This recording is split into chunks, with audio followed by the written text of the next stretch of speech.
Thank you for tuning in once again. It's Ishmael Sistrunk with the St. Louis American newspaper, here with Melvin Moore, a graphic artist and sports aficionado, here to talk about some sports. Melvin, it's been a while. Last video that we talked about the Michael Jordan documentary. Make sure you go and check that video out if you haven't seen it. You can catch it on YouTube, catch it on Facebook, catch it on stlamerican.com. Watch that first or watch that second. Just make sure you watch it. But we are here today. We're going to be talking basketball again for primarily, but we're going to be talking about it in terms of social justice. So everybody has sort of been home due to the COVID-19 pandemic, but now we're starting to see the sports kick back up. The NBA has decided to resume the season. They're going to be in Orlando in the bubble, as we call it, which is what you can see in my background there. And they're all going to play out of basically one location. All the players are going to be tested for COVID-19 on a daily basis. But an interesting thing is that the NBA is going to allow the players to have specific social justice messages on the back of their jerseys in lieu of their name. So that decision got us thinking about which players, which sports, which athletes have done a good job in representing social justice and representing positive change in that direction. So Melvin, I'll come over to you first. Just a general question, and what do you think has happened, or what do you think about the movement where more sports, more athletes, more leagues are embracing these calls for social justice and police reform? Man, I'm really enjoying what I'm seeing. A lot of these players are stepping out of their comfort zone. You know, it's easy to get drawn into the money and trying to be politically correct, and you know, you don't want to ruffle any feathers. But at a time like this, where it's so in your face and right out front, it's refreshing to see these guys saying, hey, you got to pay attention to it. It's happening right in front of you. And they're using their celebrity and their status in the community to really put the word out. Yeah, we talked about Michael Jordan a little bit before. I mentioned him, and he was more of a apolitical figure during his playing career. And I think part of that was because he was this guy who had so many endorsements to face of Wheaties and Gatorade and Nike, which is now Jordan brand, and all of those things. And I don't think he really wanted to mess that up. Now you're seeing more players who are willing to take risk, who are willing to say what's right is right, what's wrong is wrong, what I believe is what I believe, and I'm not going to be ashamed of that. So how do you think that has changed since Michael Jordan's playing career? And now as an owner, you've seen him take more steps to be more vocal, to donate funds. I think he committed $100 million to social justice over the next 10 years. So how do you think that's just changed? You know, if you look back, what was that, last year or the year before, where, you know, we had a news media person tell LeBron James that he should just shut up and dribble when he made his opinion felt over the Eric Garner incident. And, you know, he's a pillar in our community, you know, however you want to look at him.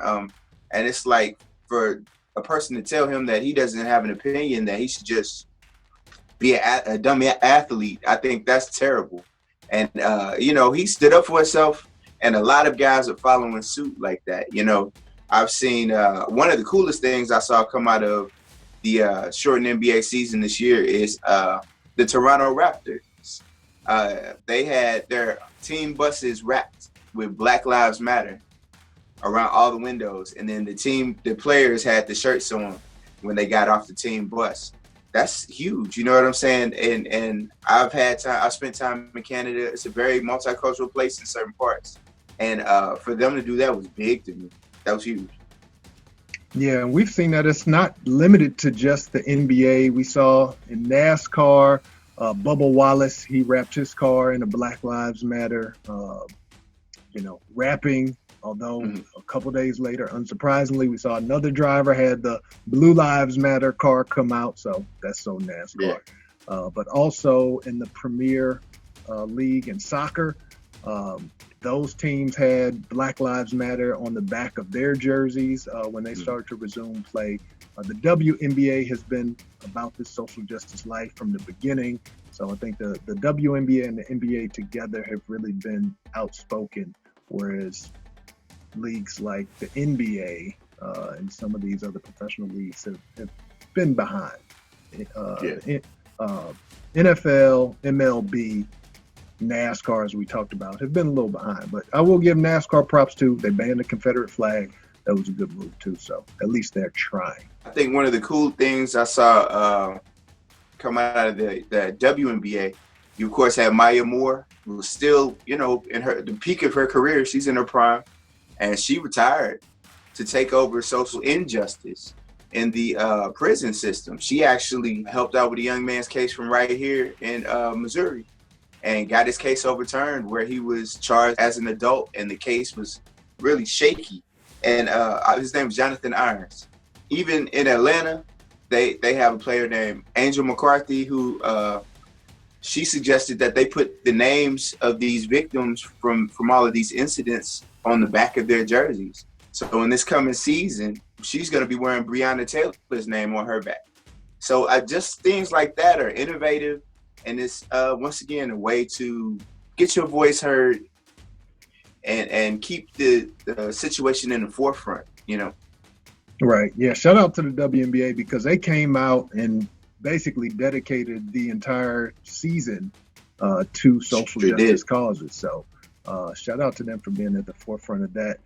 In terms of NBA or other sports athletes, who else do you think has done a great job, or maybe not a great job? The first two names that pop into mind are, I believe, Orlando Magic players, and that's Drew Holiday and Patty Mills. They both decided to donate their paychecks for the rest of the season to social injustice and racial equality. And, that's big. Put your money where your mouth is the famous phrase, and that's the best way to do it. I know, if I'm not mistaken, Drew's paycheck was going to be about $5 million for the rest of the year. So that's huge. Right.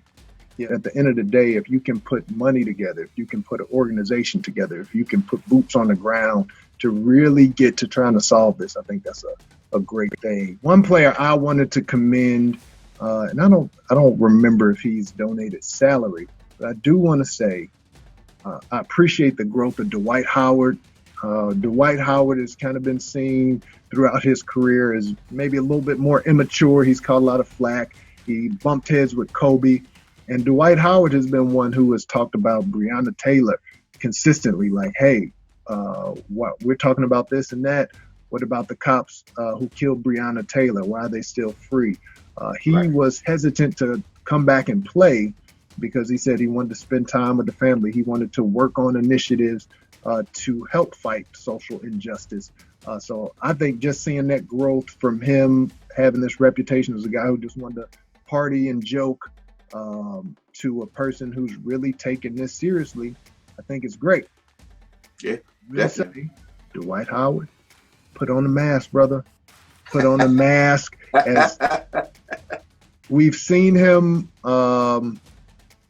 sort of get entangled with the media because they're asking him why he's not wearing a mask in the bubble. He's like, we're in the bubble, we're tested, it's fine. The thing is, if you wear that mask, Dwight, they're going to stop asking you about it, and they're going to listen to your other message. So if you don't want to dim your own message, just put on the mask, talk about Breonna Taylor, talk about Eric Garner, talk about all of these people that we've been talking about. Go ahead, Melvin. He might be playing chess, though, instead of checkers. If they stop him to interview him every time he doesn't have his mask on, he can talk about that platform more. Maybe so. Every time they interview him, he can talk about it. Right. Maybe that's it. So what else? You said you gave me two names. Who else do you got? The third name is actually an organization, and that's the Oklahoma City Thunder. They're doing a really cool project between their players and their team and the community to draw attention to the upcoming 100-year anniversary of the Tulsa massacres. And it's a project where they're putting boots on the ground. They're getting money into the neighborhoods and doing a project that's bringing together music and entertainment and sports with the youth and that city. So I think that's really cool. That's really a great thing. Yeah, that's awesome. Other person I mentioned is, I think we mentioned him already, but you got to talk about him in these situations. LeBron James. I mean, he's the biggest star in the NBA. Whether you want to say, is he still the best player? People can argue that, but he has the biggest impact, and he's always been a leader on these social justice issues. He's True. always willing to take a risk where he's saying, look, this is what I believe. This is important to my people. This is important to my team, to my family. And so I think when you are willing to set that example, especially when you're at the stature of LeBron James, he's a household name. He's like Michael Jordan was back in the day, where people associate the NBA with LeBron.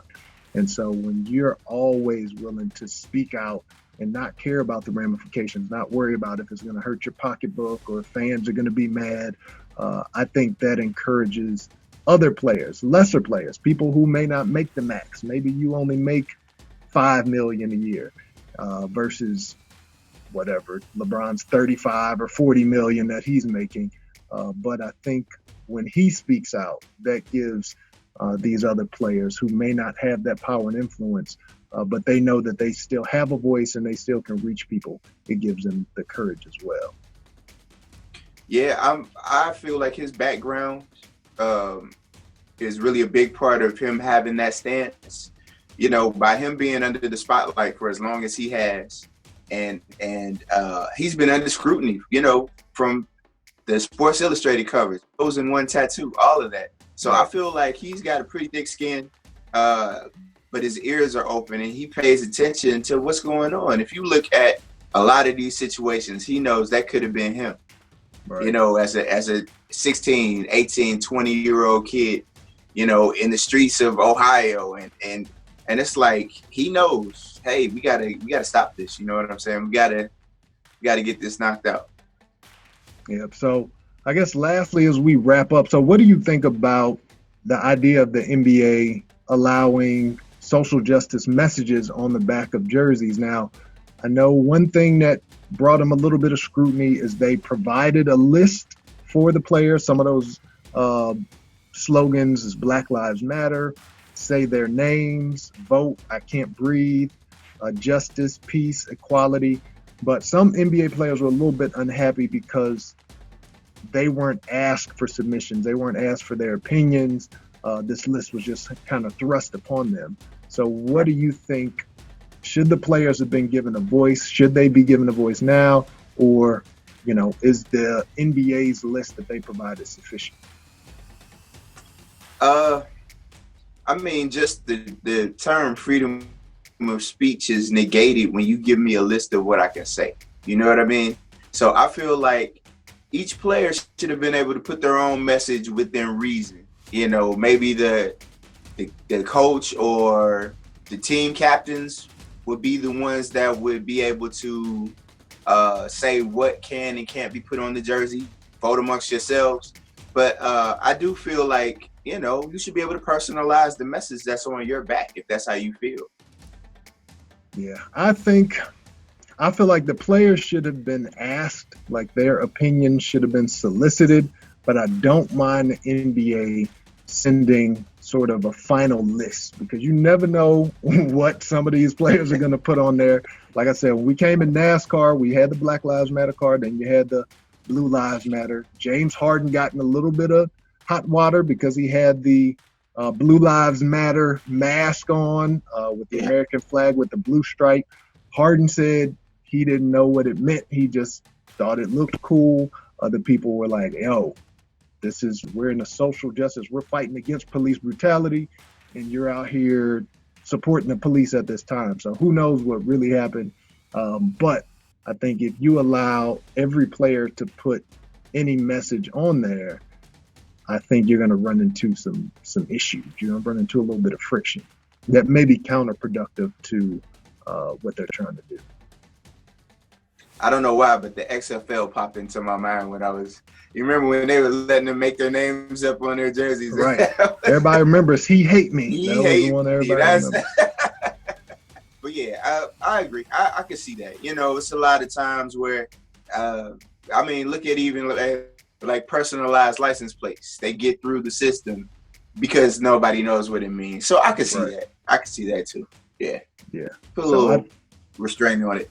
Yeah, definitely give them a say, give them a voice, but I think you do have to have somebody. And like you said, you suggested maybe the captains on the teams. I think you do have to have somebody that looks over those messages to try to read between the lines, just to make sure we're doing what we're trying to accomplish with that. But shout out to the NBA, the WNBA, and all these sports leagues who are actively trying to make a difference. The NFL is talking about singing the Black National Anthem. Is that a token measure? Maybe a little bit. I don't know. The NFL is usually wrong to me on these type of issues, and that just seems like something where we want to do something so people will shut up, so people won't mess with us. So let's sing the Black National Anthem. Lift every voice and sing. It's great. Sing it often at events, church events, or different, like the MLK breakfast at the YMCA. They sing it before that event. But the NFL, I just feel like the NFL needs to do more. If you do that plus some other things, great, but that should not be the highlighted thing that you're doing. Yeah, I agree with that. That seems kind of like the easiest route out, Right. Because then you can, push that to the forefront and be like, hey, we did it. It's like, no, you didn't. I'm going to need you to figure something else out. Right. So let us know. Thank you for watching the show. Let us know, what do you think? Which athletes do you think have done a excellent job at promoting social justice and fighting for the cause? Which do you think should do a little bit better? Let us know in the comments below. Make sure you like and subscribe to our page on YouTube, on Facebook as well. And we will be coming back with more sports breaks soon. As we're saying, sports are playing more often now. You got the UFC, who's been doing a lot. Boxing, you're starting to get some boxing matches in front of no fans. The NBA will be starting back up soon. Baseball is playing. Is there any last words that you have for our viewers? Black Lives Matter. Arrest the officers that killed Breonna Taylor.